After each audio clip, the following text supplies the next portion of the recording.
ફરાળી ઢોકળા બનાવવા માટે એક બાઉલ સામો લીધેલો છે, તેને ફાઇન ગ્રાઇન્ડ કરવાનું છે। સામો ગ્રાઇન્ડ થઈ ગયો છે અને એ જ મિક્સિંગ બાઉલમાં એક મોટું બટેટું કટ કરી લીધું છે, 2 મરચાં કટ કરી લીધા છે અને 1 ઇંચ જેટલો આદુનો ટુકડો એડ કરી લીધો છે। હવે એમાં થોડી એવી છાશ એડ કરી અને ગ્રાઇન્ડ કરવાનું છે। 1 ચમચી ઓઇલ, 1 ચમચી નિમક અને અડધી ચમચી જેટલી સુગર એડ કરવાની છે। હવે આને આપણે ફાઇન ગ્રાઇન્ડ કરી લઈએ।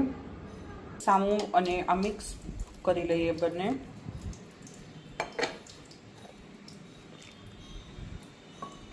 મિક્સર મિક્સ કરી અને અડધી કલાક માટે રેસ્ટ આપવાનો છે, એટલે સામો એકદમ ફૂલાઈ જશે છે અને સામો એકદમ ફૂલાઈ ગયો છે। તો હવે એની અંદર આપણે અડધી ચમચી ખાવાનો સોડા, થોડાક કોથમીરના પાન અને અડધું લીંબુનો રસ એડ કરી દઈએ અને બરાબર મિક્સ કરી દઈએ। ઓઇલ લગાવેલી પ્લેટમાં બેટર એડ કરી દઈએ, બરાબર ટેપ કરી અને બેક થવા મૂકી દઈએ। ગેસની ફૂલ ફ્લેમ પર 15 મિનિટ સુધી કૂક થવા દેવાનું છે। થઈ ગઈ છે અને ઢોકળા એકદમ કૂક થઈ ગયા છે।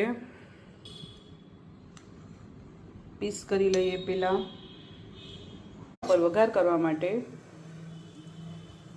1 ચમચી ઓઇલ લેવાનું છે, એની અંદર જીરું, તેલ, મીઠા લીમડાના પાન અને 1 લીલું મરચું એડ કરેલું છે, તેને બરાબર ઓઇલની અંદર સોતે કરી લેવાનું છે।